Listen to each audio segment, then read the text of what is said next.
Good morning and welcome to everybody. I want to call order the Subcommittee on Oversight and thank you for all the work you gals and guys have been doing on the committee on both sides of the aisle. I think we've struck some pay dirt here in getting something done for the American people. Got two expert witnesses today. We're holding this hearing in a hybrid form. You know what I think about that, and I know what many of you think about that, but we are what we are. We're holding this hearing in compliance with the regulations for remote committee proceedings pursuant to House Resolution 8. Before we turn to today's report topic, I want to remind members of a few procedures to help you navigate this hybrid format.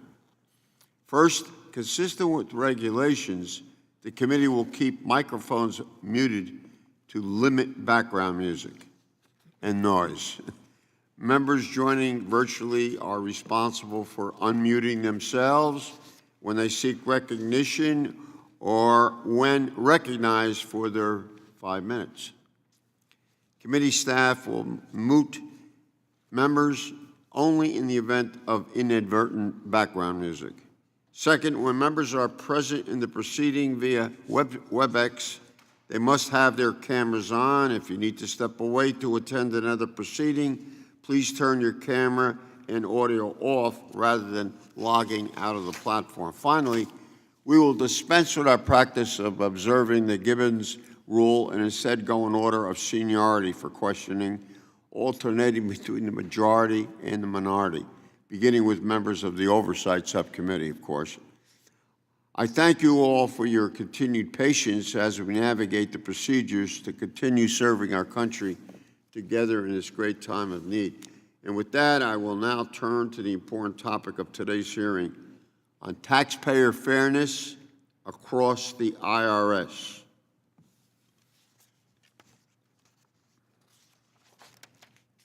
The Oversight Subcommittee meets today to discuss a very important topic: taxpayer fairness across the IRS. Easy to say, we've talked about it for about 15 years. I firmly believe the IRS must treat all taxpayers fairly and equitably, not only in policy, but just in making a phone call to the 800 number, which is a disaster, admitted by the IRS. This is essential to the IRS's core mission and to the taxpayer experience. Whether the IRS is processing returns, answering taxpayer questions, or conducting audits, there cannot be one tax system for the wealthy and another for everyone else. And yet, that is exactly what we have. For years, I've sounded the alarm on our two-tier tax system. And since I've been chairman of this subcommittee, with the cooperation of the people on the right and the people on the left, we have held multiple hearings on making our tax system fair. We haven't done much in getting things accomplished, though. That's interesting. Clearly, our tax code can be fair. I have offered legislation to close that gaping loophole and many loopholes in our laws that have faced resistance by vested interests. And that's not all Republicans. My own party. Sometimes we can't get out of our own way. So I've been fair about it. That's my job. Based on testimony submitted before this subcommittee, and believe me, I've read through it twice on this particular subject, I've also made important suggestions to the Treasury and IRS on actions they can take themselves to make things fairer and better. I mean, I don't think that's a big ask. Apparently it is. We will continue to press the administration on these points. Today's hearing, we will highlight administration and enforcement, looking at some of the ways in which millionaires billionaires, have vastly different experiences with the IRS than the average American. We have heard reports about return backlogs in the tens of millions, not thousands, millions. We have uncovered erroneous notices being mailed to taxpayers. That's great. That's wonderful. We have learned about millions of taxpayers calling the IRS only to receive no answer from the agency. You don't have to be Lieutenant Columbo to see the IRS has major problems. These IRS failures cannot continue. And to learn more about the IRS and how it's fixing these issues, we've invited Mr. Ken Corbin. Mr. Corbin is the IRS Commissioner for Wage and Investment and the Chief Taxpayer Experience Officer. We got the guy. We brought him here. We thank him for the time he's taking along with his colleague. Mr. Corbin, we are eager to learn how the IRS is actively working to improve the taxpayer experience for Americans who aren't millionaires. There are many reports showing that the IRS is auditing low-income families at a much higher rate than high-income taxpayers. That's not what we were told by the director of the IRS. And you know what I think about that? I don't talk behind his back. Specifically, data shows that a taxpayer with income under $25,000, get this, is twice as likely to be audited than someone earning between $200,000 and $500,000, etc. I mean, if that isn't an outrage, I don't know what is.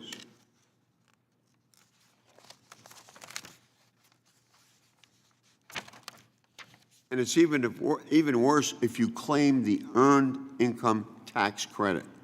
Probably one of the greatest tools we have in fighting poverty in the United States of America.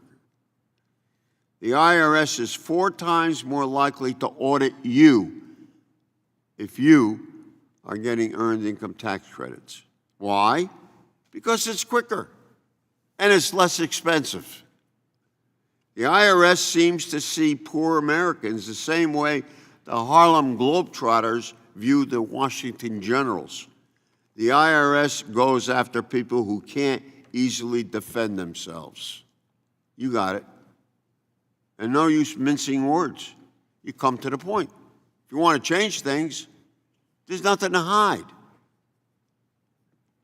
I asked the GAO to study, the audit books and the trends. Today, Mr. James McTighe, did I pronounce it correctly? Thank you, James. The Director of Strategic Issues at the GAO, the accounting office, will report on GAO's findings. We asked for this, we got it today. As a little movie preview, take a gander at the graph behind me showing nose-diving audit rates of the super rich the last decade. The purpose, and I'll say this again, of me being here on the chair, equally anybody on the committee could have been the chair, but the reason is very important to understand. We're not here to soak the rich.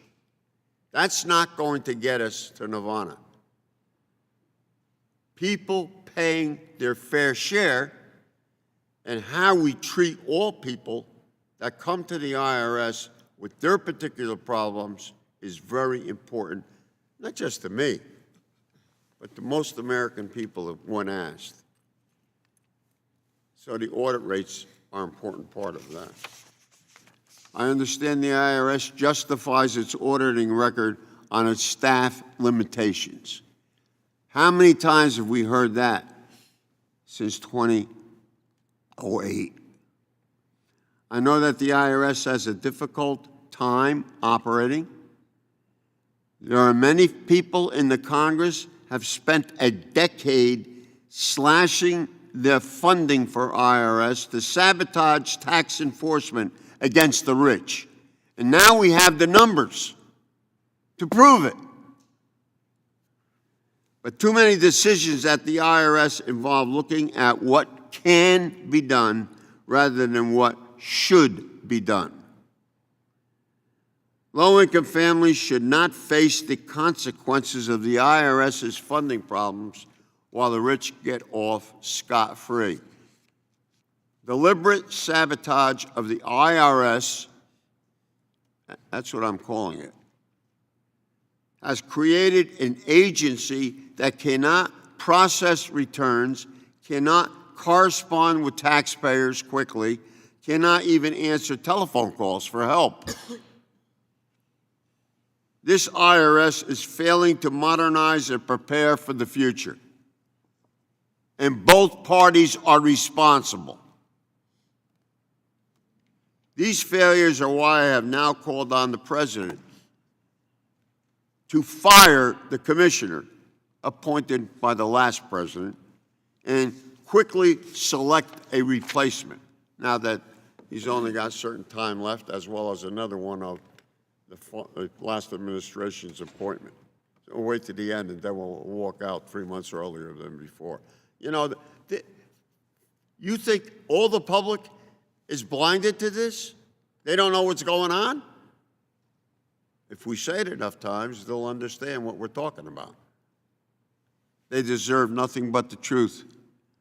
I believe in investing in the IRS. I support additional funding, wisely spent. But the IRS must do more to improve its operations, to eliminate backlogs, to answer more telephone calls, to improve audit selection. These are the absolute basics, and there is no excuse in 2022 when you fail the basics. You're not going to the next step. So I welcome today's witnesses. We're lucky to have you both, Mr. Corbin and Mr. McTighe. But first, I want to yield 5 minutes to the ranking member, my friend, Mr. Rice. I think we're still friends. Mr. Rice, you have 5 minutes for an opening statement. Thank you for being here. Thank you, Mr. Chairman, and of course, we're still friends, and thank you to our witnesses for being here today. I want to first take a moment to thank the employees at the IRS for their dedication to the agency's mission. At a time of increased complexity brought on by changes in the tax code, the IRS undertook an unprecedented effort to organize and distribute hundreds of millions of COVID relief payments while suffering the same staffing issues as the rest of the world, all in the midst of a pandemic. And your efforts have been heroic. None of that has been easy, and I want to say thank you for your hard work and dedicated public service. Now the topic of taxpayer fairness across the IRS is important, but it is also one that's been covered by this subcommittee many times. I hope we can move beyond talking points and work on solutions. I believe the most significant unfairness facing American taxpayers right now is the lack of customer service at the IRS. The IRS is sitting on 13 million unprocessed tax returns and over 26 million tax returns that are waiting, needing further IRS action. At the same time, IRS phone service levels are near all-time lows, making it nearly impossible to reach an IRS agent for help with tax or audit matters. Many taxpayers have been waiting for resolution to their tax filings and to receive long overdue refunds. This is unfair and it needs to be fixed. I know we will hear from at least one of our witnesses about audit rates and the earned income tax credit. Mr. Chairman, we've counted at least 6 prior hearings under your leadership that have touched on this audit rate issue. And while it is a perfectly fine topic, a 7th hearing on this issue doesn't seem designed to make progress toward a solution. The GAO report indicates what we already know. there are real administrative issues around the Earned Income Tax Credit. The program has an annual improper payment rate of around 25%. It's not just the IRS that's been telling us, it's the states as well. In the last fiscal year, the improper payment amount on the Earned Income Tax Credit totaled $19 billion. This is a huge problem, and it necessitates audits. The Earned Income Tax Credit is complex when it comes to claiming a qualifying child and producing the necessary documentation to establish eligibility. The problem must be addressed. I'd like to see us work on solutions to address the drivers of the high Earned Income Tax Credit error rate, which is at least partially responsible for auditing a higher percentage of taxpayers claiming this credit. Instead of criticizing the audit rate, let's fix the underlying problem. Another hearing to cover the same talking points we've heard over and over and over again won't accomplish much. I do wish we could have worked together in commissioning this report, Mr. Chairman. I'd like to point out the report leaves out important variables related to the Earned Income Tax Credit that would better assist Congress in understanding the data. These problems include failure to adequately discuss the differences between the Earned Income Tax Credit correspondence audits and traditional in-person audits, and whether they even belong in the same data set.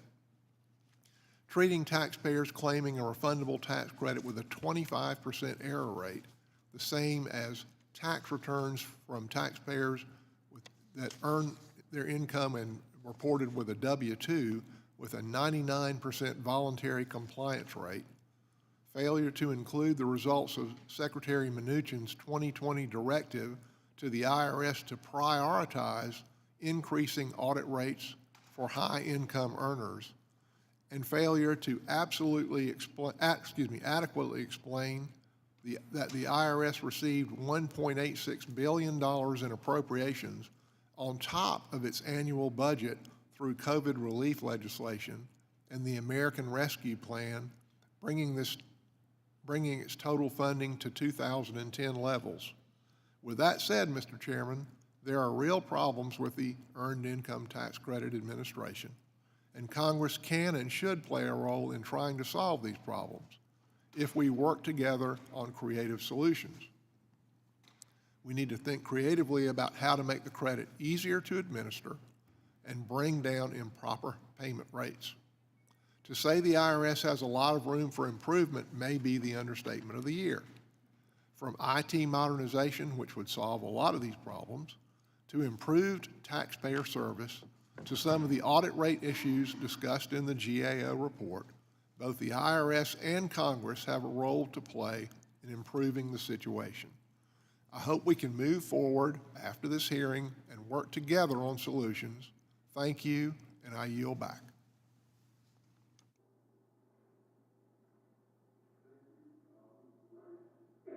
Just want to bring attention to, we're going to lose one of our staff members, and that's important. She's going on to greater things at Treasury. She's going to be an assistant over there in terms of the Treasury Department. I want to acknowledge Isabel Moore. Isabel, thank you for all your work for the last 3 years, and a terrific job. We're proud of you. And I know you're going to take over the Treasury Department when you get there. Hard work on this subcommittee, I think, has paid off. We wish you well in your new position at the Treasury Department, so good luck to you. I want to make sure I didn't forget that. Thank you, Mr. Rice. Without objection, all members' opening statements will be made part of the record. Now we're going to turn to our witnesses. But why these meetings have been numerous, and we've had different topics and different subjects, but I wanted to make sure we have exhausted so that the public understands and it's taken a long time to get us to understand what we're talking about, and that's why I asked for the GAO report. In October the 7th, 2020, I was asked to appear before Jerry Connolly's committee, Oversight Committee.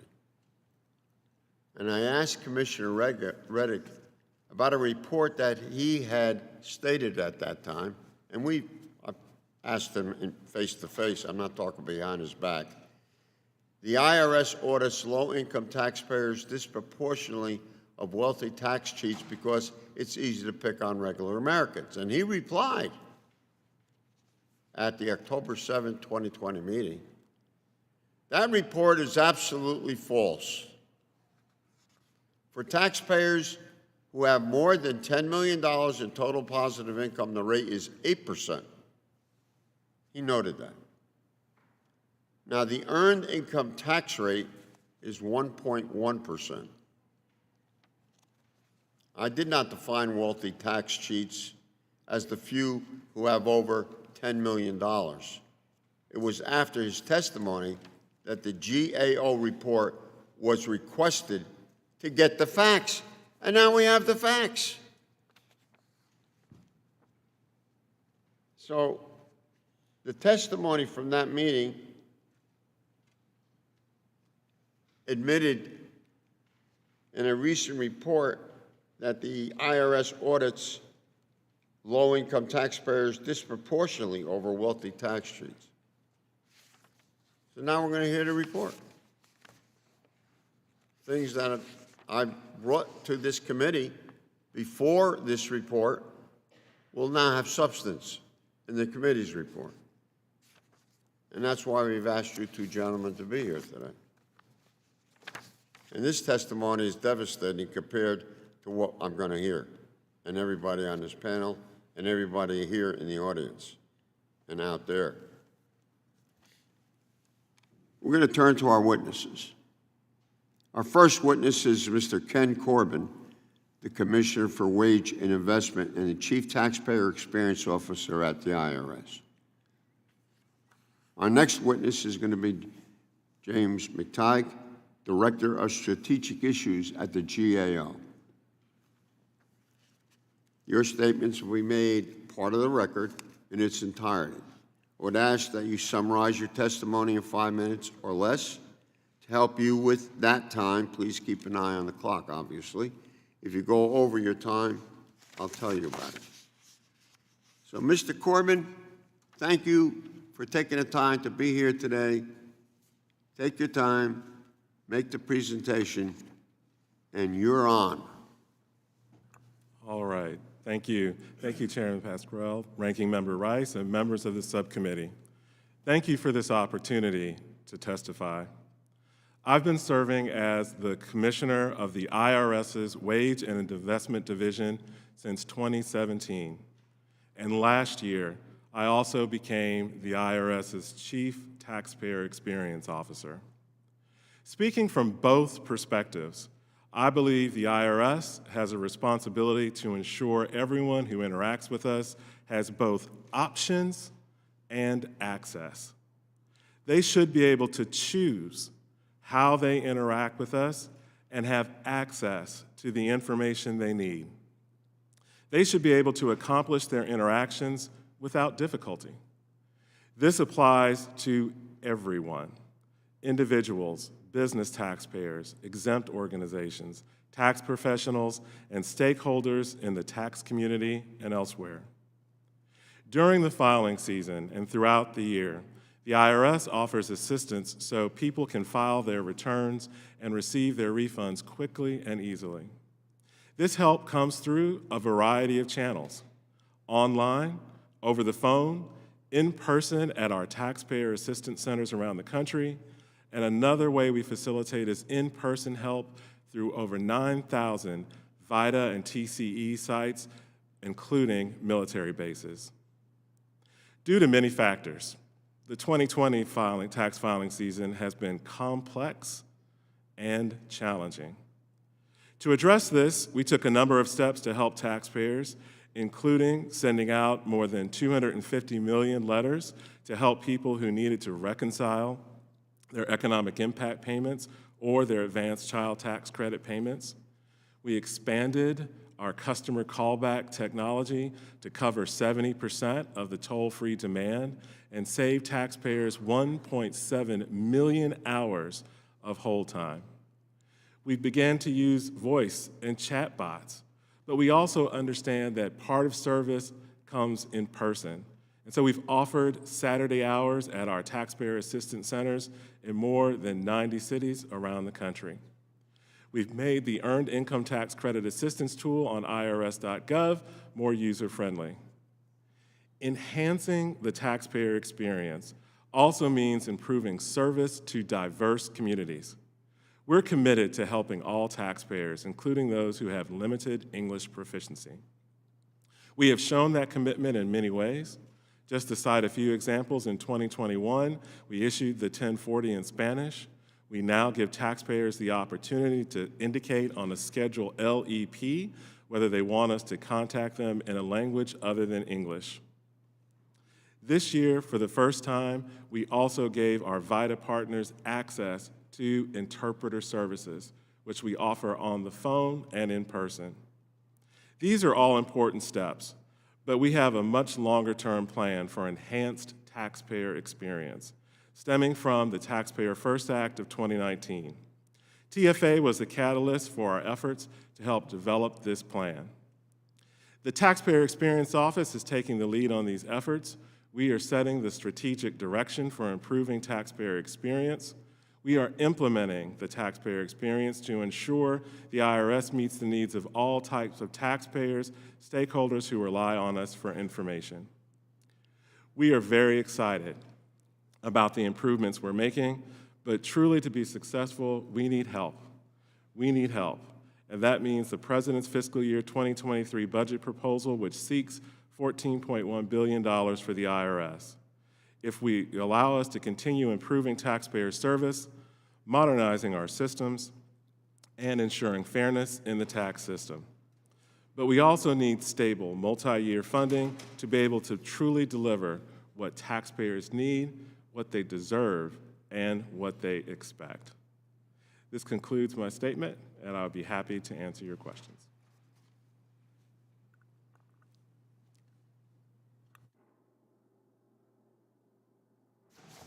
Thank you, Mr. Corbin. And now I want to call on Mr. McTighe for your expertise, and thank you for being here.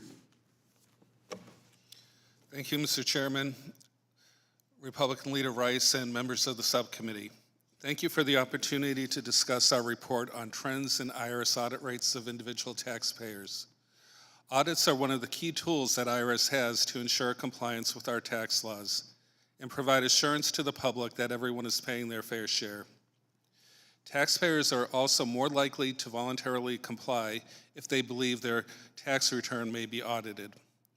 According to the IRS's most recent estimate, individual taxpayers underreport their income tax on average by about $245 billion each year.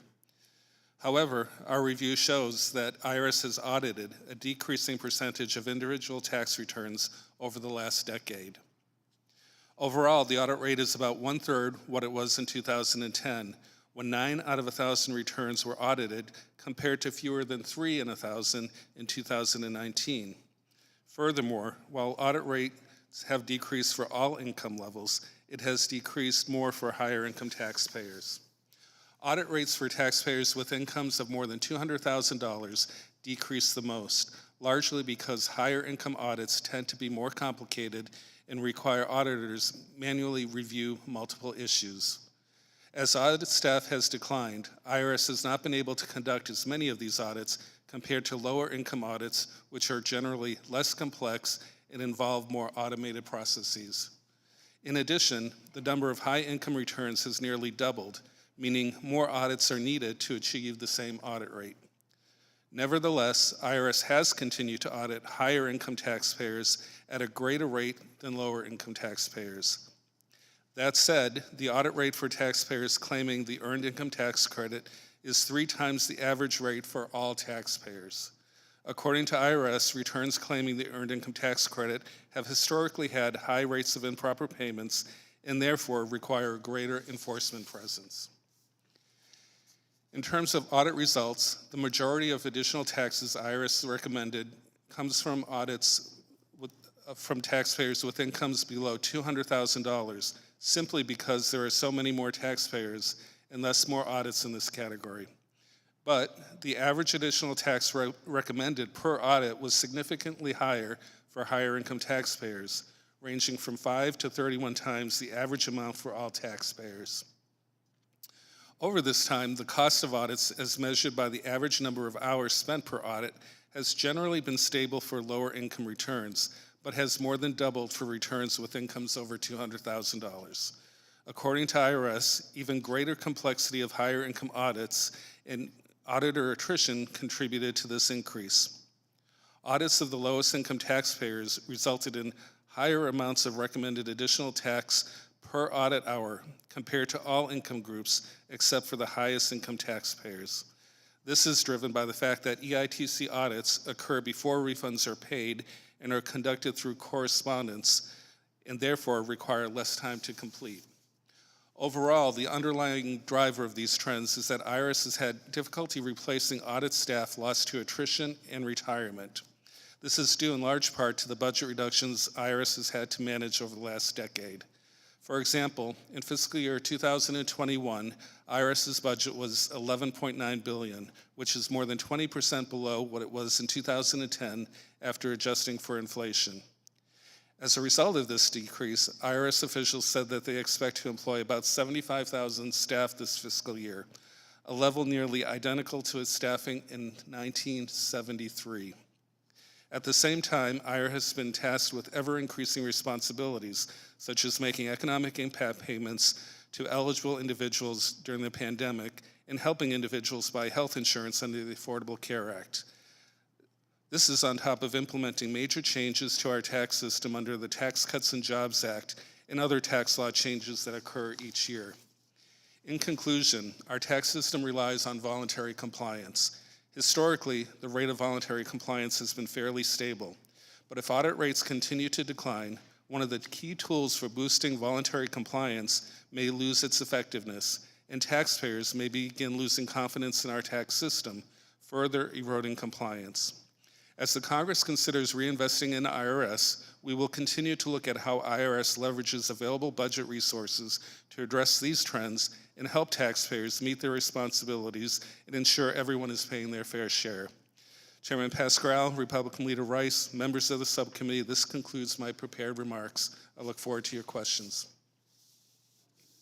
We'll open the hearing for questions. Without objection, each member will be recognized for 5 minutes to question our witnesses.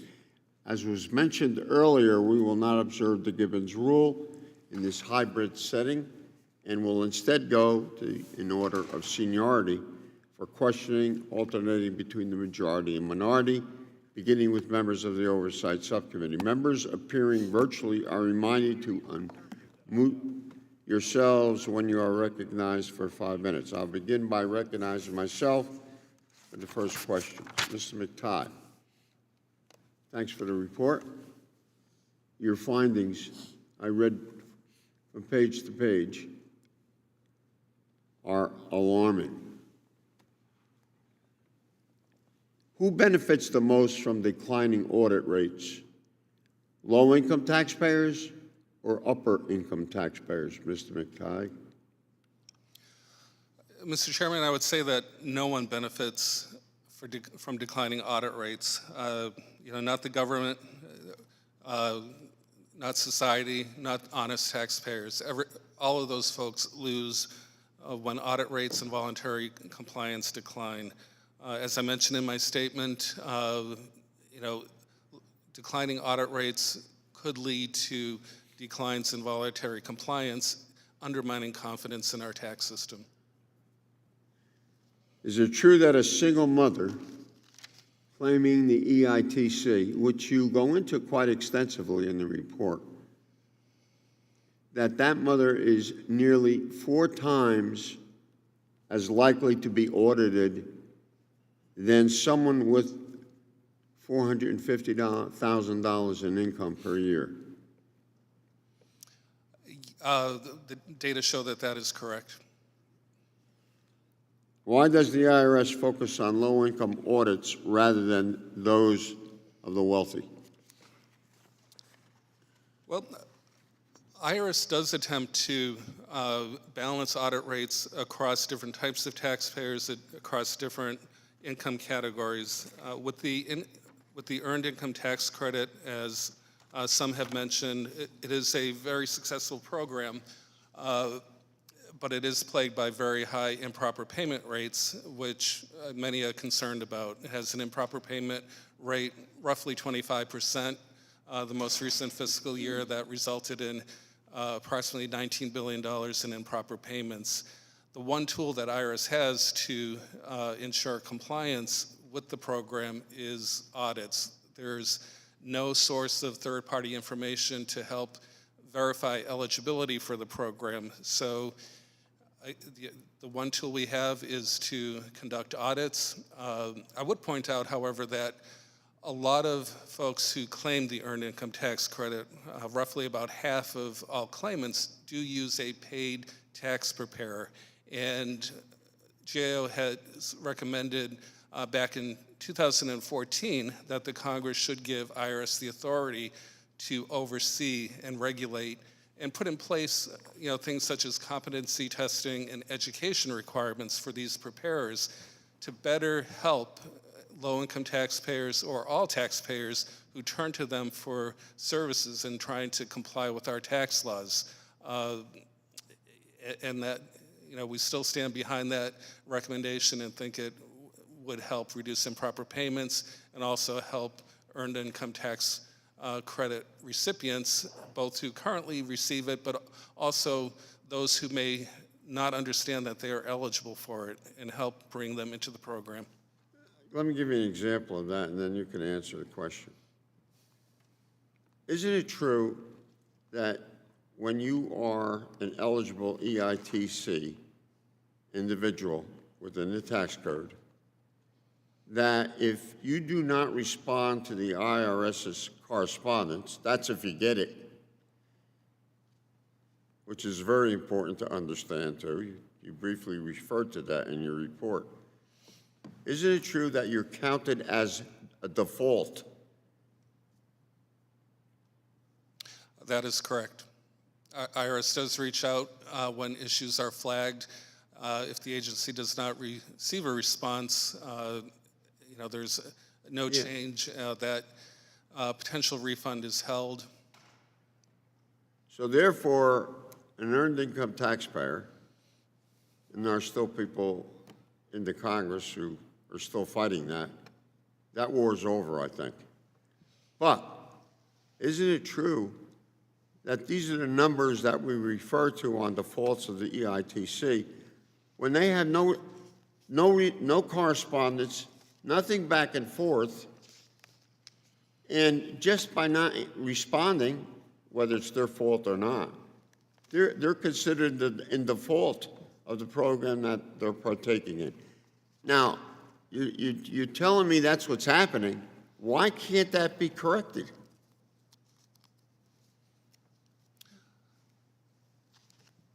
I'll let IRS speak to that. I think IRS does have a number of programs where they try to educate both taxpayers and the pay preparers that I mentioned previously.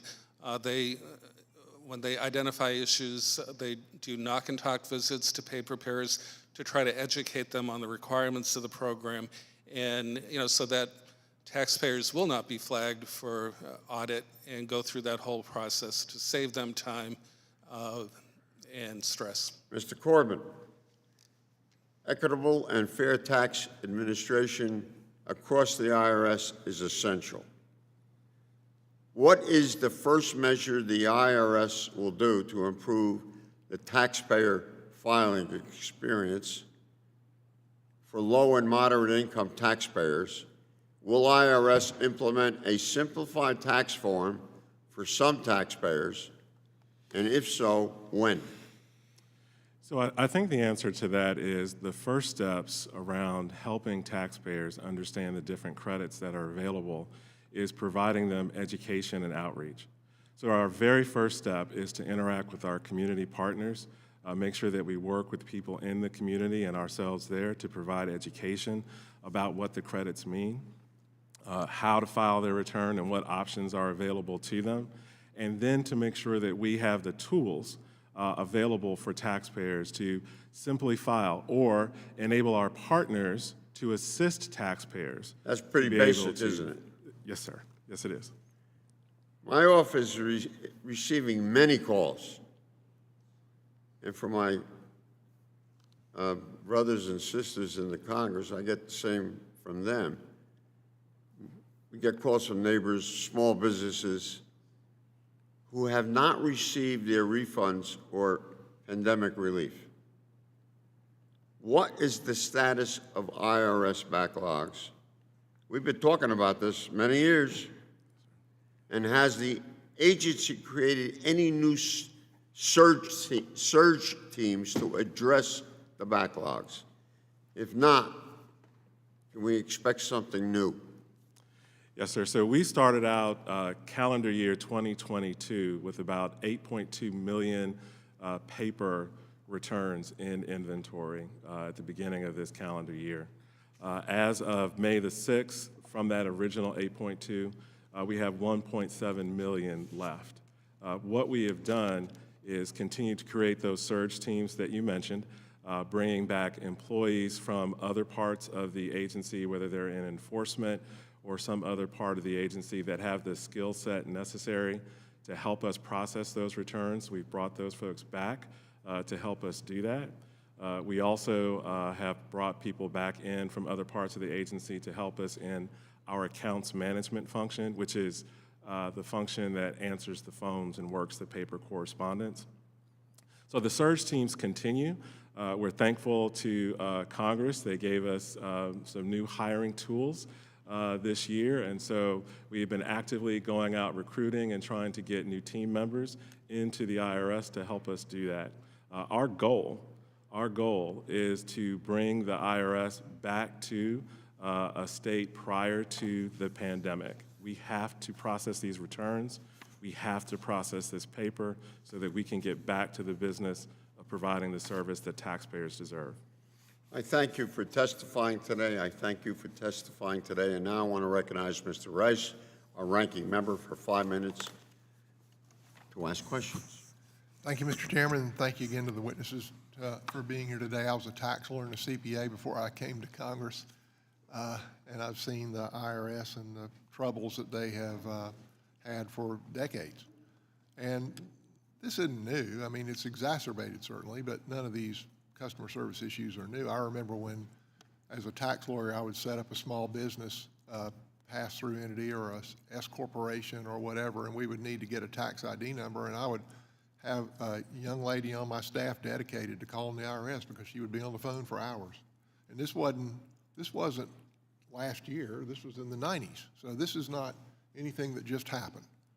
That's my point. Mr. Corbin, what percentage of the IRS employees are back in the office full-time? So I don't know the percent. I know that our employees, it is a return to office for us, not a return to work. Our employees that don't have portable work have all been back in the office since the pandemic began, working in our processing centers. Our other employees who are eligible for telework have been working, like our customer service representatives. But you don't know the percentage that are back in the office full-time? No, sir. Well, I suspect, going through a pandemic, some of this is understandable, but we got to get back to work. And I suspect that a lot of the problems we face here with processing returns and with customer service are because we're not back in the office yet. And we need to do everything we can because the rest of the world's back in the office. We got to get the federal employees back in the office as well. There's no excuse for it. They need to be back in the office. How's the success in the hiring going? Are you filling the open positions? It is a very competitive market for the positions that we're trying to fill. So you're not really getting a whole lot of success in filling your open position? We are getting some success with our customer service representative hires. but some of our lower positioned or paid positions, I know you were trying to hire 5,000 people. Did you ever get to half of those?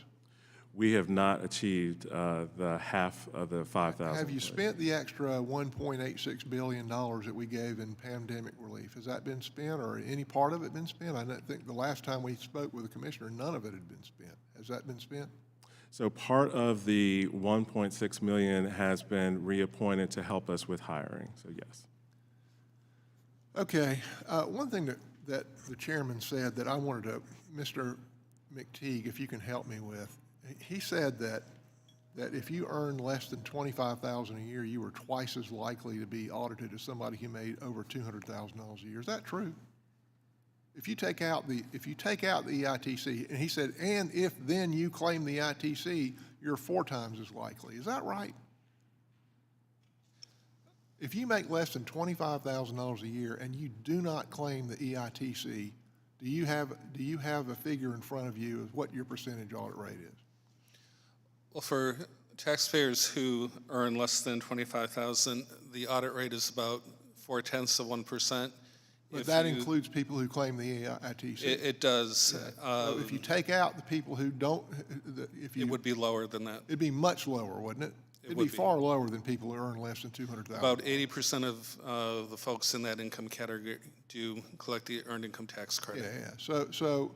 And the only reason that these people, or not the only reason, but the vast majority of the ones that get audited that are under $25,000 is because they claim the EITC, correct? I'm sure the reasons vary. Yeah, and the audit that we're talking about here is not like, IRS agents knocking on your door. It's a correspondence audit, right? It is a correspondence audit, but I know from personal experience getting a letter from the IRS is a bit unnerving. So, I wouldn't discount the fact that it's simply a letter. I got it. I got it. And listen, I want this to be fair across the board. It needs to be fair, but you yourself said what are the error rates or on EITC? What are the error rates? Well, I think you quoted them as well. Historically, it's been in the 25% range. The most recent fiscal year, that amounts to $19 billion in improper payments. And we've heard the same thing from state attorneys general. We've heard the same thing from secretaries of state. We've heard the same thing from benefits coordinators within state agencies, that this program is rife with errors and fraud. And that's part of the IRS, is to prevent that from happening, right? That's part of their duty, correct? Yes, sir. And, IRS employs a lot of tools to try to address that. One problem I think we have, and I'm sorry to rush you, I just have such limited time, but one problem we have is, I think, we're not asking for enough justification in terms of details that we need to confirm that the credit is due when we get the return filed. So can you give us some suggestions? You don't have to do it right now, but if you could give us 2 or 3 suggestions, like maybe including the dependent's Social Security number, maybe requiring the W-2 be filed with the return so that it's obvious that the EITC is appropriate or it is not, wouldn't the number of audits drop drastically? We'd have to look at the details. Some of the information that you mentioned, such as W-2s, are already required. Under the PATH Act, IRS now is able to match those W-2s with tax returns, and that has helped a lot. I thought that the IRS was sending these refunds or without getting, not waiting for the W-2s. That's not true? At least for the early part of the tax filing season, IRS holds tax returns until they receive the W-2s and does an income verification. What else do we need to verify that would eliminate the need for these audits? What else do we need to verify besides the W-2 that would eliminate the need for these audits? Offhand, we didn't look at that. I'm not completely familiar with the It seems that would be a really obvious way to solve this problem. If we asked them what we needed up front, rather than having to get it after they file the tax return. So if you could provide this committee with 1 or 2 suggestions on things that would make it where it's obvious that they need it. And then I'm going to end up with this. I got a lot more I could talk about here. But You mentioned that part of the problem is we have people preparing tax returns who aren't qualified or maybe not ethical. And they're doubling up or increasing people's earned income tax credit that maybe aren't eligible for it. So I have a bill, Mr. Chairman, that I would love to have you on with Mr. Panetta called the Taxpayer Protection and Paid Preparer Proficiency Act that would allow the IRS to regulate the folks who are preparing these returns, because I think this is a real problem and this might get at the source of the problem. Do you agree, Mr. McTeague? Oh, absolutely. In 2014, we did an undercover study. We visited 19 or 20 tax preparer offices, and only one out of those 19 got the right answer, if you will, the correct tax liability. And the fees that were charged for, one of the scenarios that we had was the EITC recipient. Contingent fee? Substantial fees, often 50% or 100% of the weekly income of some of these. When you drive down the road and you see a sign in front of somebody's house saying, "Get your EITC here today," it's a little bit of a clue. So, Mr. McTeague, would you co-sponsor my bill? No, I'm just kidding. We have a matter before the Congress supporting such regulation of paid tax preparers. We fully endorse that. Thank you, sir. I yield back. Thank you. Thank you, very good, Mr. Ranking Member. The chair now recognizes Ms. True for 5 minutes. Welcome aboard. Yes, thank you, Chairman Pascrell. In a March hearing of this subcommittee, Commissioner Reddick forcefully pushed back on my question concerning the high rate of audits of low-income taxpayers, particularly those claiming the EITC. I want to thank the GAO for showing that these concerns were well-founded, and I look forward to seeing the administration's response to my letter with Senator Elizabeth Warren requesting more data and a plan of action to address this unfairness. Mr. Corbin, as I mentioned, EITC filers are in fact audited at unfairly high rates as compared to other taxpayers. And because IRS audits these taxpayers before issuing credits, this means that filers who do not respond to correspondence audits will automatically have their credit reduced. This has major ramifications because the National Taxpayer Advocate found that low-income individuals are less likely to respond to audits. So with these facts in mind, can you talk about what the Taxpayer Experience Office offers to EITC filers to help them respond to audits and provide the necessary information to the IRS? Please talk about how you conduct outreach to these individuals and how the process could be improved to ensure that we minimize instances of low-income filers losing EITC simply because they don't respond to the audit. Yes, ma'am. So I think some of the activities that we do at the IRS, really from an experience standpoint, comes from that outreach and education component. EITC is a very complex law. And, our experience has been with taxpayers is that complexity sometimes causes confusion, not out of a willful or intentional neglect for the law, but it's just the confusion from that. So some of the things that we do, we partner to do the EITC awareness days to get out and make sure people are aware of what is available, such as our EITC assistant on irs.gov to help them through those issues. We also, from an experience standpoint, one of the things that we will be working on is looking at our notices. Because as noted, when you get a letter from the IRS, that could not be the best experience, but we need to make sure that our notices are clear and that we provide those opportunities. I think the other step that we have to make, besides outreach and education and making sure taxpayers understand the law, but when they get a notice, is that we have to provide that service on the backside. We have to be available to answer the phones, to help the taxpayers understand what we're asking for and why we're asking for it. So to answer your question, I believe it is a combination of education and outreach. I believe it's a combination of clear notices, And then on the backside of that, providing opportunities for those taxpayers to be able to interact with us or community partners who they're comfortable with. I will say, Right. a lot of taxpayers really prefer to deal with nonprofits like United Way or some other nonprofits, and so we need to design tools that we can provide nonprofits to help taxpayers where they choose to go to try and get help and assistance. Okay, thank you for that. Director Matee, I was struck by your report's warning that the IRS estimates that 15% of current auditors will retire in the next 3 years. I'm concerned about new hires being less experienced and less qualified to handle the complex audits required of high earners.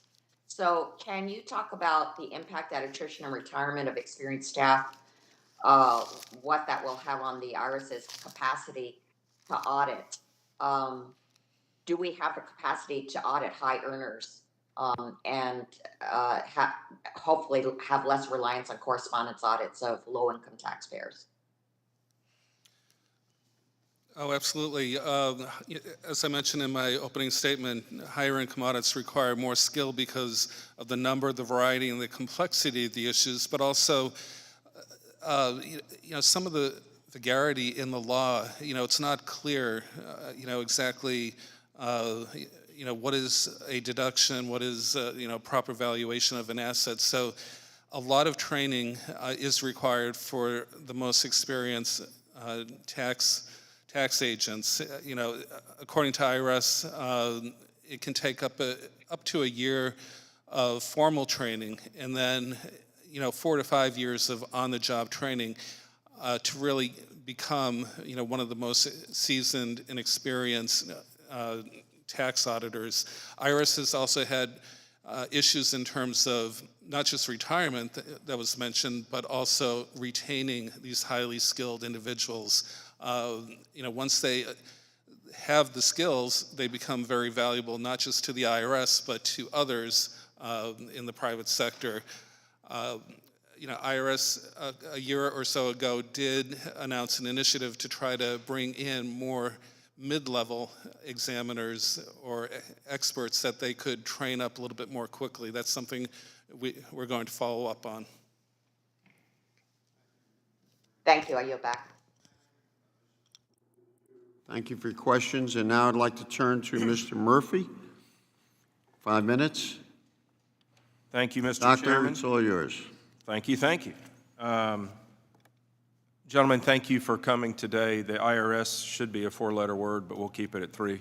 We don't need it anymore. That's just what people think in the country. But it's a part of our function. It's how we keep the country going. So, I've always been a little bit reluctant to like the word experience when you hear it in different contexts, because I think sometimes it's just something we should do. We're in the customer service business. I'm a physician. We're in customer service, and so should our government be. So I actually appreciate the title of experience officer, because this is something that, as citizens, we are customers when it comes to government functions. So let me ask a few questions here, and I'm very, very disappointed because, in reading some early literature, it said that the audit rates were not the same, for that folks with higher incomes were audited higher, and now we're hearing that that's really not the case.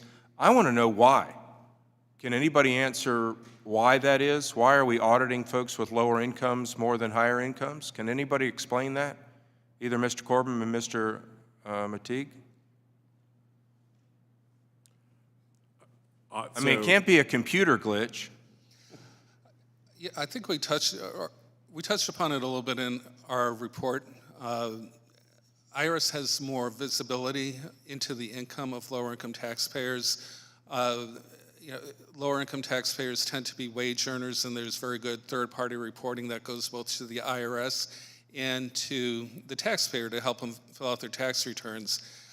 That simplifies the process. It can be automated. And a lot of those audits, all of the earned income tax credit audits actually are done by the Wage and Investment Division before refunds are sent. On the flip side, higher income audits, the income, there's much less Well, information let me just- reporting on that income. And, you know, it's more difficult, it's more challenging. And when you lose the expertise, as the IRS has over the past 10 years with retirement and attrition of skilled auditors, they just can't. Yeah, I mean, and I appreciate that, but I don't want us to say that high earners are bad people. They're not. There are people oftentimes that have invested and done so much other things. It's not one versus the other. It should be a balanced playing field because we know that, you know, the top 10% of people provide the most majority of tax income to the country. So it's just about balance. Mr. Corbin, let me just go back to this working from home deal. This has now become a pet peeve of mine. Why is anybody on the IRS working from home? So right now, the vast majority of our employees working at home are our customer service representatives, but they are returning to the office, mainly because they are still able to accomplish their work. They are still able to answer the calls, work the correspondence from their computer screens, but we are returning back to the office, but they all have been working. Yeah, and I understand this, but I just don't grab the efficiency that people working at home have when you're working in an office or you have discussions with colleagues, et cetera, et cetera.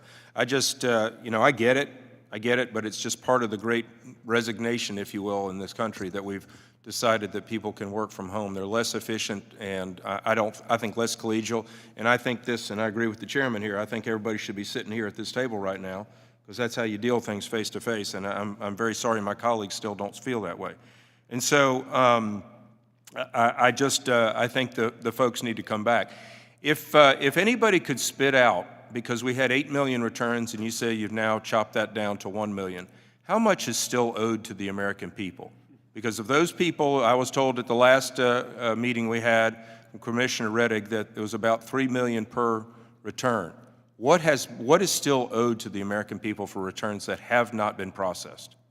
So of the returns that haven't been processed, all of them are not due a refund. The average refund amount this filing season so far has been about $3,000.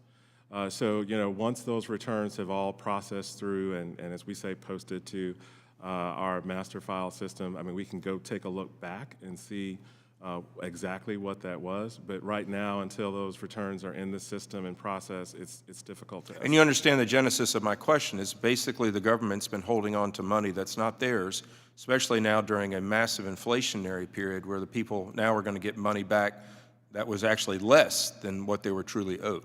So we are required to pay interest on refunds that we have delayed with processing. interest, tax, inflation adjusted? No, sir, I don't believe so. Yeah, okay. All right. Thank you, Mr. Chairman. Thank you for your answering questions, gentlemen. I'll yield back. Great questions, Dr. Murphy. And I might add the graphs in the report we have received are very, very informative. Because when you find out how much the IRS should have collected and what they did actually collect, it's astonishing. It's astonishing.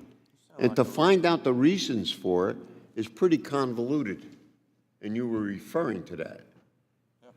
And we can't find the exact reason why that's been a history. I mean, it just didn't happen during the pandemic. I mean, we have an ability to attach every problem that the IRS has to the problems of personnel during the pandemic. You go back to the hearings of 10 years ago, 5 years ago, and you'd be astonished the questions they're asking aren't too different than what we're talking about right here. So you're onto something, and we'll talk about it. I'd like to now call on Mr. Schneider for 5 minutes. It's all yours, Mr. Schneider. Thank you, Mr. Chairman, and I want to thank the witnesses for joining us today. Echo what my colleagues have said about the employees at the IRS. I know how difficult it has been during this pandemic. Every agency in government, every employee in any business can tell stories days on end about the challenges of working through the pandemic. We know how hard it is. Mr. Corbin, let me focus on you. Start with you. You've been at the IRS for a while. When did you start working there? So I started working at the IRS when I was in high school at age 16, so it's 35 plus years. Yeah, and thank you for your service. So over those years, I'm guessing, actually, I know because I spent some time way back then working for a company called Commerce Clearinghouse, which is in this space. But the complexity of the tax code and the demands for compliance have gotten more complex. Is that a fair statement? That's fair, yes, sir. Yeah, and as complexity has grown, the demands put on IRS employees has only grown, right? Yes, sir.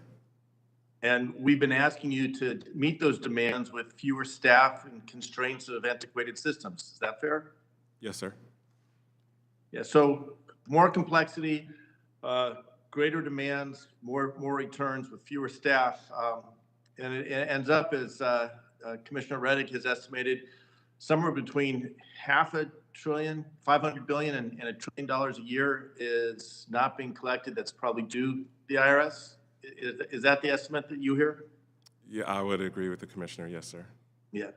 So now the goal is to try to make sure that people pay the taxes that they owe, not a penny more, but also not a penny less. And you know, part of the audit, one of the things we've heard in this committee, and I know from my past experience, the specter of knowing that you might be audited, that someone is watching and making sure that the information you file is correct and the tax return is complete, is likely to increase compliance. That's kind of the assumption under taxpayer experience.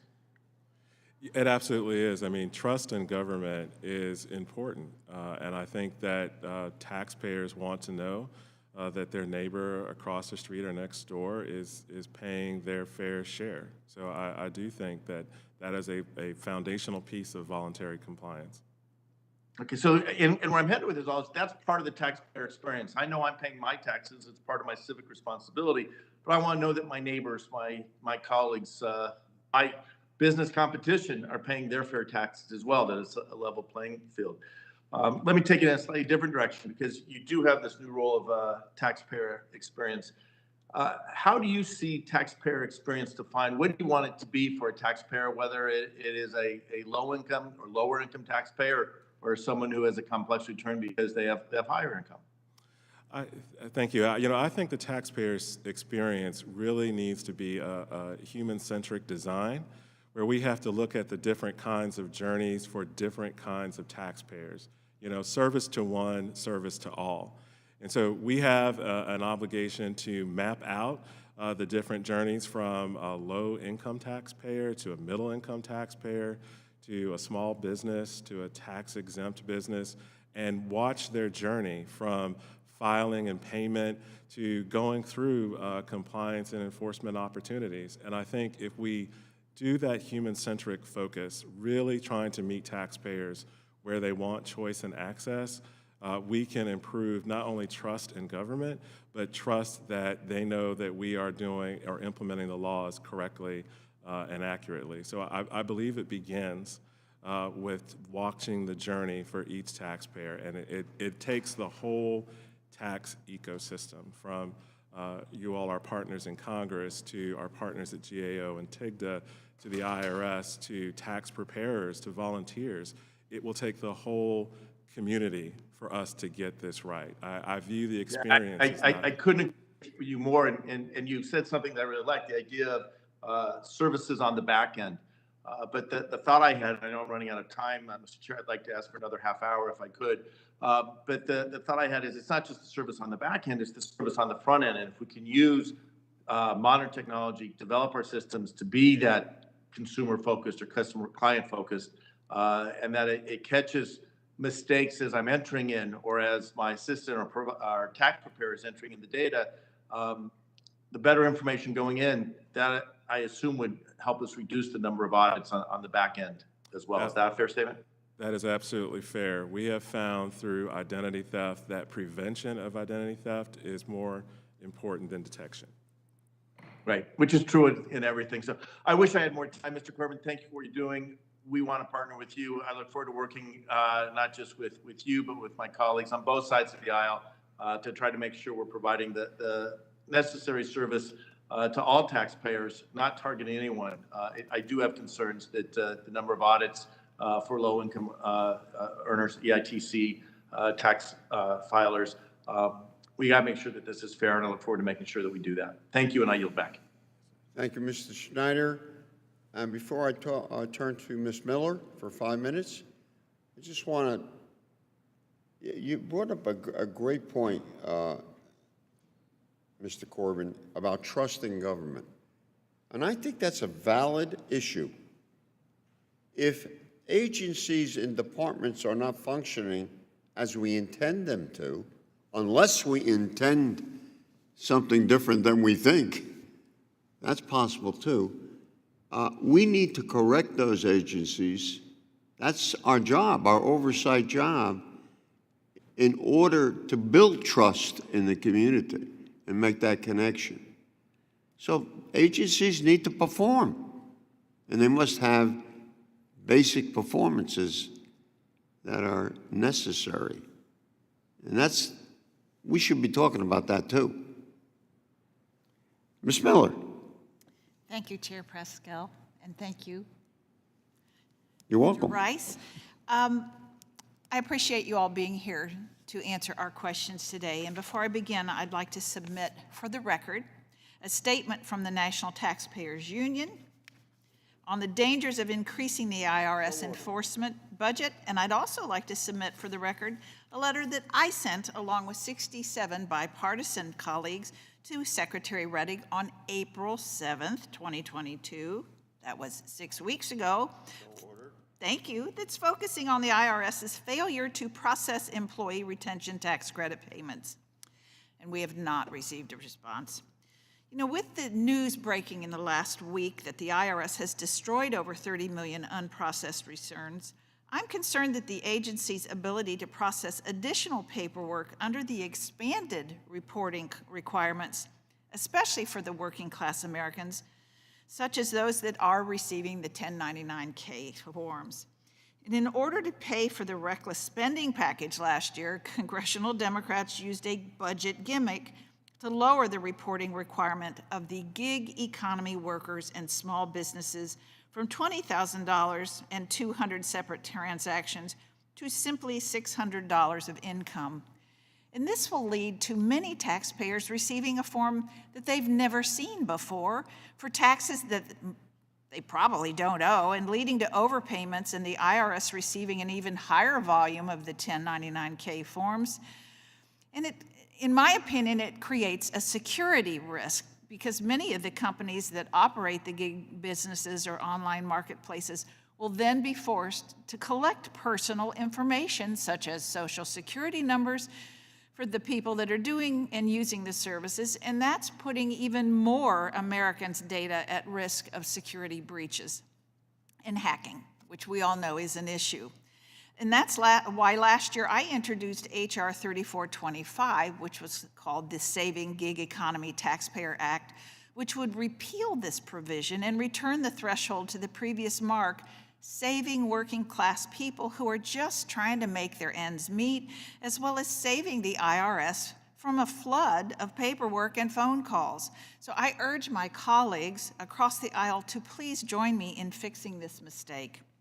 Mr. Corbin, with the call pickup rate hovering at about 10%, what plan does the IRS have to handle the influx of telephone calls likely to result from the taxpayers receiving a tax form that they've never seen before?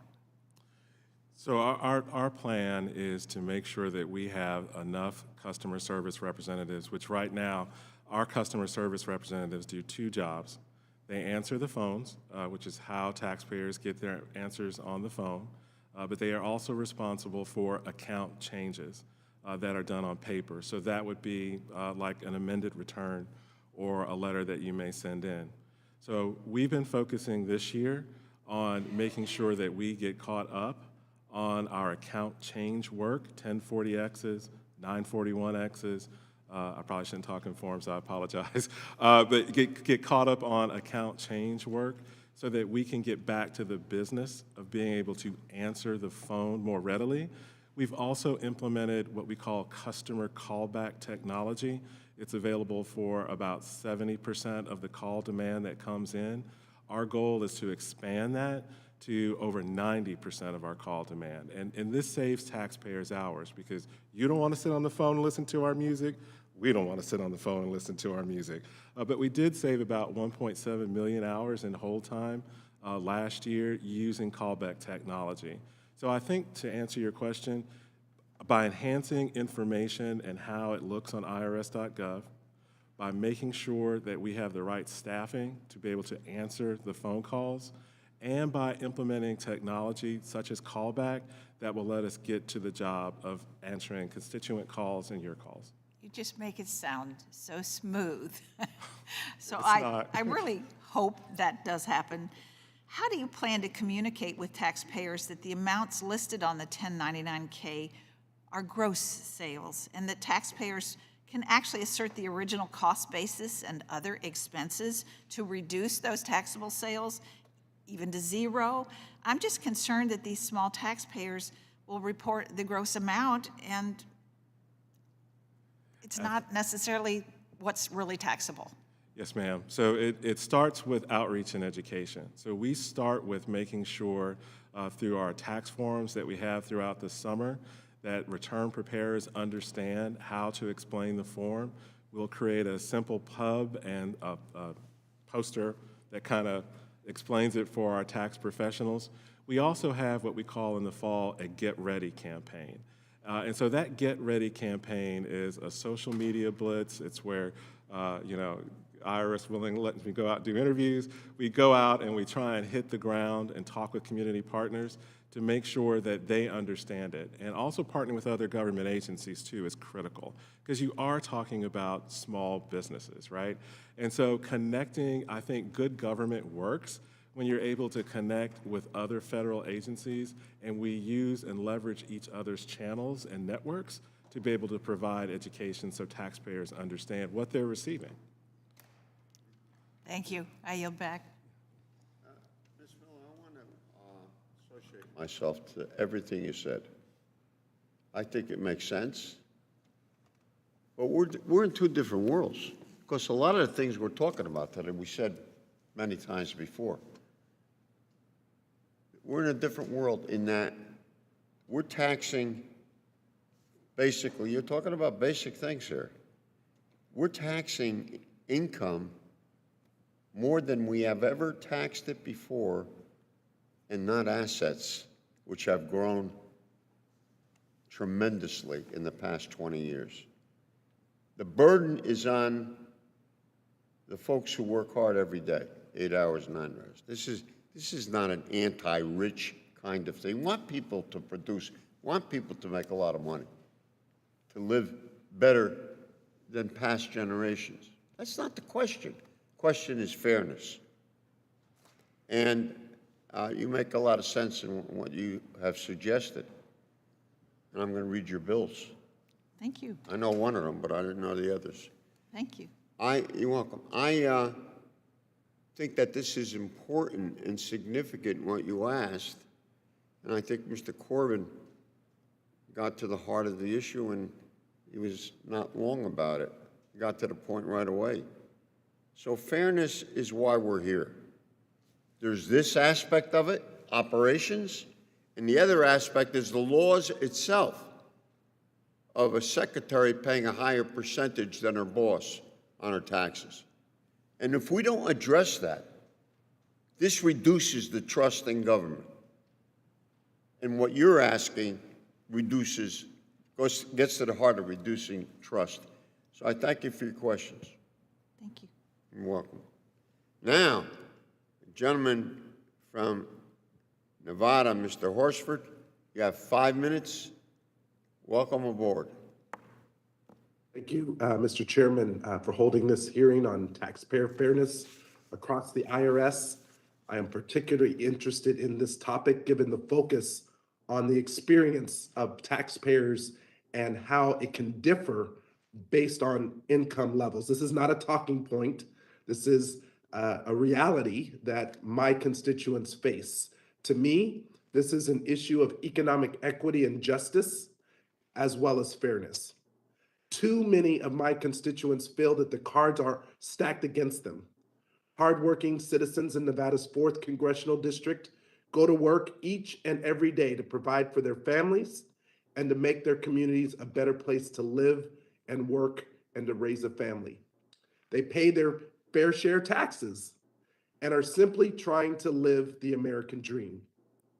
At the very same time, they see millionaires and billionaires reap profits from their labor. So it should only seem just that they expect these billionaires to pay their fair share in taxes just like any other American that contributes to our country. However, study after study and now the GAO report have confirmed lower income earners are more likely to be audited than millionaires and billionaires. This is a persistent and growing problem, one where the wealthiest American households evade taxes or hide their money in secret offshore bank accounts in order to avoid paying their tax obligations.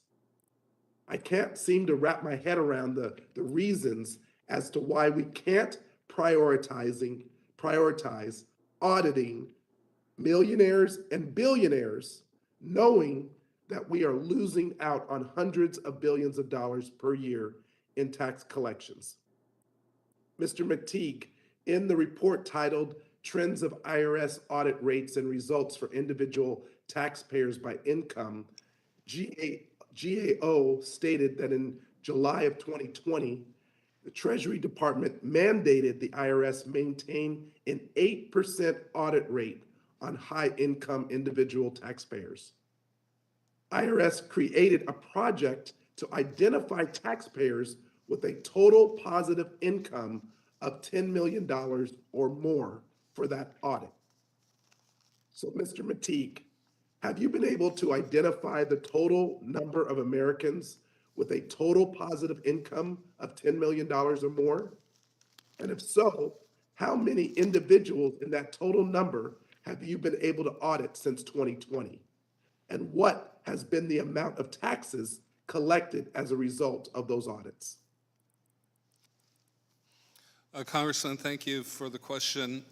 In our report on page 31, I believe, Appendix 3, we do break out the number of audits, the number of returns by income category. So for those with total positive income of 10 million or more, there were approximately 24,000 returns submitted to the IRS. Of those 24,000, IRS audited 1,000 of those returns for an audit rate of about 4%. And that is in 2019, the most recent data that we had. Even though the requirement is 8%. I'm sorry, I couldn't hear the question. Even though the requirement is 8% of those that should have been identified for audit, is that correct? Right. As I discussed earlier in my testimony, audits of these higher income taxpayers tend to take longer to complete, so there may still be audits underway that are not yet reflected in those data. Yeah, but you're talking 8% versus 4%. I doubt that it's that full amount. Let me go on to another question to close. Americans with the highest incomes account for a disproportionately large share of underreported taxes, while at the same time, low-income communities, especially Black and Latino communities, are targeted more by the IRS for auditing. When looking at the allocation of resources the IRS currently utilizes, does it not make sense to more closely scrutinize high-income households? Because A, studies have shown that the tax evasion underreporting numbers are higher than that of low-income individuals, and B, that the money collected is far more significant than targeting low-income households. Either one of you can answer that question. I'll start by saying that in 2013, we recommended that IRS look at total direct income versus cost of conducting various types of audits, and suggested that IRS could increase the amount of revenue they collected by shifting resources along the lines that you described, from lower productive audits to higher productive audits. It took IRS some time to develop a model to do that, to measure, in particular, on the cost side of the various types of audits. IRS has begun implementing a model which does look at the return on investment of different types of audits, particularly for small business correspondence audits. And we think that's a step in the right direction. And in terms of underreporting and underreporting income tax and the tax gap, I think it's important to note that of the $245 billion in underreporting that I mentioned at the top of the hour, $110 billion of that is related to Schedule C income, basically sole props or small businesses that report on a 1040. That is a huge amount. It represents about 25% of the gross tax gap. And to the extent that IRS can put more resources toward that and bring down that underreporting, I think it would be beneficial. Thank you, Mr. Chairman. I know I'm out of time. I have a number of other questions, but I'll submit them for the record. Mr. Harshford, thank you for your questions, and now I'm going to call on Ms. Plaskett. I know some of our members had other meetings, other briefings, and some of them are getting back here, and some of them are not. So you got 5 minutes. Thank you very much, and thank you for your flexibility in allowing us to rearrange our schedules for markups and other activities that are going on. Thank you so much, gentlemen, for being here, and I want to thank the chairman as well as the ranking member for the work that's being done to conduct the business of this subcommittee and oversight on taxpayer fairness across the IRS. Of course, being from the U.S. Virgin Islands and from a territory, we have very unique tax issues that we must deal with. What is the IRS doing to improve the interaction of taxpayers in the U.S. territory? Is anything being done? Yes, so there are a number of activities that we are looking at in the territories and to really help taxpayers, particularly with filing and understanding the requirements needed to get things such as the child tax credit, or make sure that they're filing their returns to get the benefits that they should receive. So we've done a number of things like taxpayer experience days, which are basically IRS employees coming in on Saturday to help taxpayers who have issues. We've been partnering with our VITA sites, though, in those experience days, so that taxpayers who may need to file a return can file a return, or if they have questions about their filing, then an IRS employee will be there to be able to help them.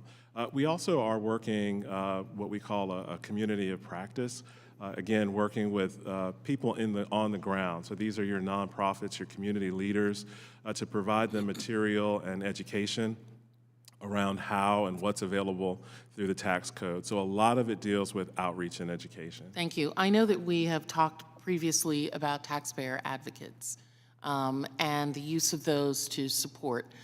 Making phone calls to the IRS related to the territories is very difficult. Do you believe that you have sufficient number of taxpayer advocates, and what would be an appropriate amount that you would need to support the demand as you see it, or the FTEs? So the Taxpayer Advocate Service is led by my colleague, Erin Collins, and I probably would not comment on what she would like or what her needs would be. She wants more. She wants more, though. She wants more. Yeah, I do. I can say assuredly she wants more, and I agree that she needs more. Right.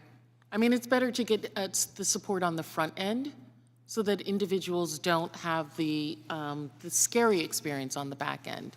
You know, Mr. Chairman, I was thinking in preparing for this, the one experience I can remember as a child with the IRS is my own parents. They were in my dad was a New York City police officer and thus had quite a bit of overtime.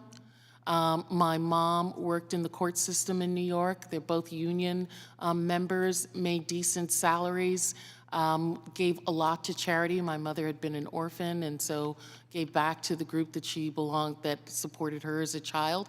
And I can remember an auditor coming to our home, and the absolute fear that my parents had of, 1970s, this man, white man, coming to their home and auditing them, and his remarking on what a nice home it was, really brought kind of consternation to them as well. And so I agree with so many of my colleagues here that I think for the return on the investment in terms of audits, that it would be the billionaires, and I know that those take substantially longer to conduct. Being from a U.S. territory, and you all have done a tremendous amount of audits on individuals who have taken tax credits living in the U.S. territories, I know that those can drag on for 10, 12 years, but the outcome in some instances are tremendous in terms of the amount that goes back. Do you take a look at, while I know that there are substantially more individuals who are making $200,000 or less, and thus by sheer numbers, that amount, of course, would project that you were going more after individuals in that category than those who are millionaires or ultra-millionaires, billionaires, but do the return of those audits justify putting more resources into that group rather than the lower income bracket group?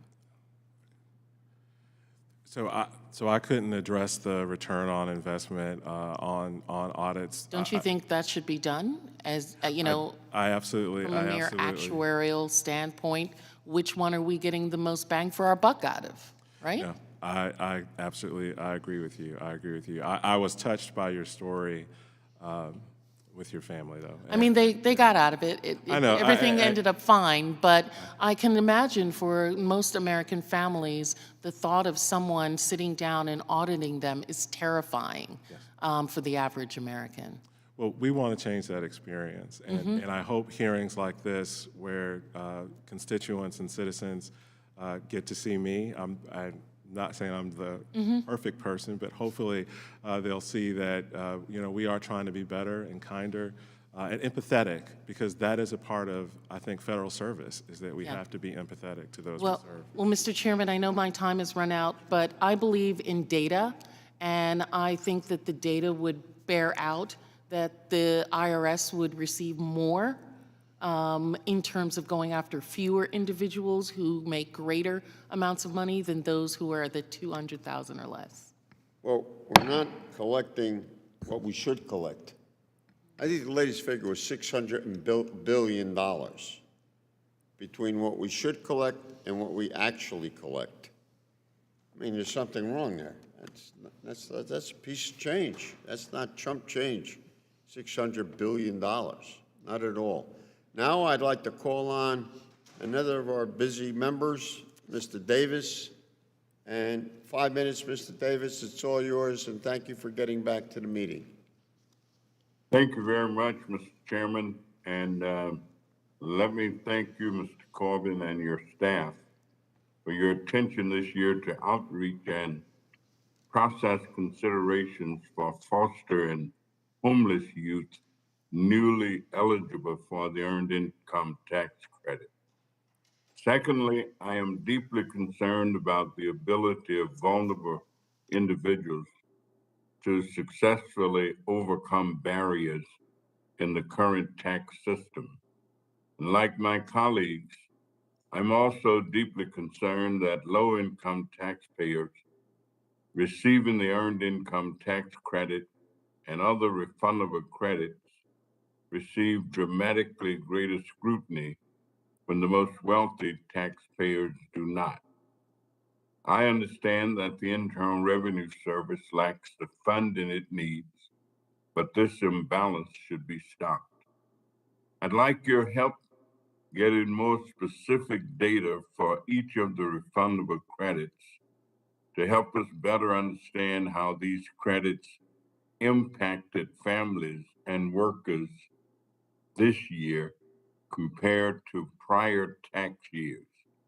And can your team provide myself and this committee information on the number of claimants and the amount of refunds for tax year 21 for the refundable tax credits?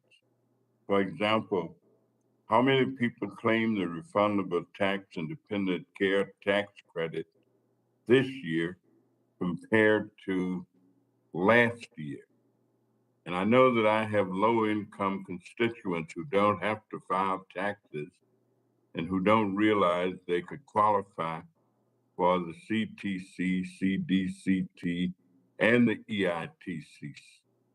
So what steps has the Internal Revenue Service taken to allow these individuals to file easily after April 18th or the normal deadline? And after the hearing, I'd appreciate an update on both the stimulus payments for the incarcerated and how the tax season went for foster and homeless youth. Yes, sir. So I think you had a couple of data requests in there, and so I'll make sure to take that back and get that information back to you. For tax year 21, I would caution that that is still a year that's being processed. So, the data that we would be able to provide you would be just through current or, partial year data. It wouldn't give you the full picture, but we can do that. Your other question was around what are we doing to still continue to advocate for taxpayers who are still eligible for some of the credits but may not have filed a return. I think working with your office, we know that there are lots of taxpayers in different life circumstances, like the homeless youth that you mentioned, right? And so we have continued to reach out and talk with those nonprofits, particularly when you're dealing with homeless youth. They tend to they're not going to come to IRS. They're not going to trust the IRS to give them the answers. But they will trust that advocate who is in the shelter with them, who they're comfortable with, and making sure that we provide those advocates with the tools they need to be able to file a return for free with the IRS so that those taxpayers can continue to claim or get those credits. Because it is a refund tax return, the taxpayer did not have to file an extension to do that, but you will see our continued partnership and outreach and education throughout the summer. And I look forward to working with your constituents in your office to make sure that we hit the mark on that.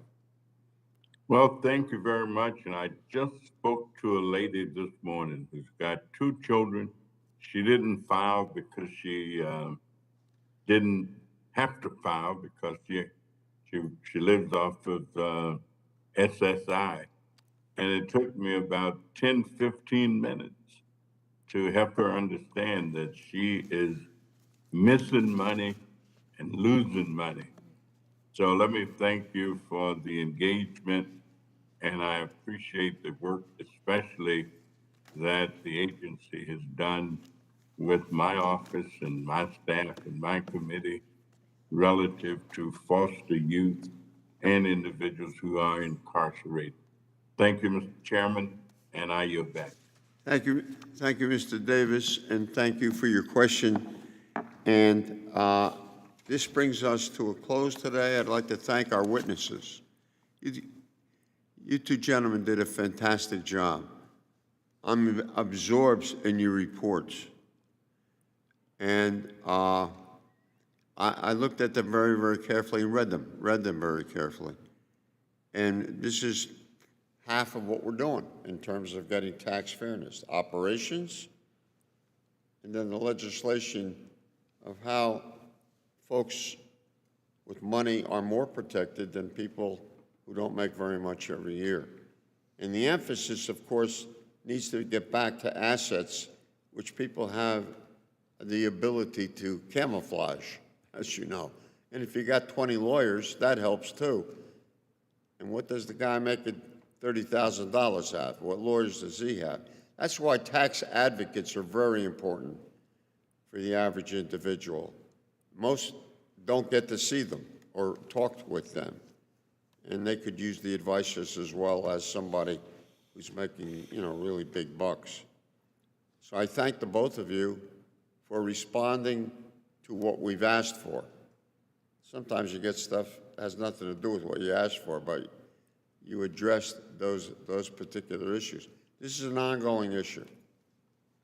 And I intend to have more targets in terms of the future of these programs going into effect and this legislation going into effect that deals with taxes. Tax fairness should not simply be a glib term. Tax fairness should mean that the people who don't make as much in terms of salaries and income really believe that the IRS are not the evil guys, but they can't be nice guys either. That's not their job. That's not the IRS that I know. So I'm looking for fairness, and I understand the pressure that the workers at IRS are under. And many of them are not trained for the high-end jobs that are the frontline folks who deal with the very problems we were talking about today. You got to train people. I mean, you used the term, Mr. McTighe, for being trained 4 years. Well, in another 3 years, you know what the percentage of frontline workers is going to be reduced in the IRS? That's a very sensitive question, and it has a terrible answer. So, like, we're not getting our footing to move forward. We don't have the tools, but we should. And that means that something we didn't talk about too much here today, leadership is necessary. Leadership, that's different, that doesn't look for excuses. And we're here to help. You heard it from both sides. So this is not a partisan issue. And we're not here to soak the rich either. Well, I'm going to be treated fairly, and you're going to be treated fairly. When people feel that, they put their trust back in government. And it's not an ancillary. It's not an addendum. It becomes basic to what we're talking about. Thank you. I want to thank the committee, the ranking member.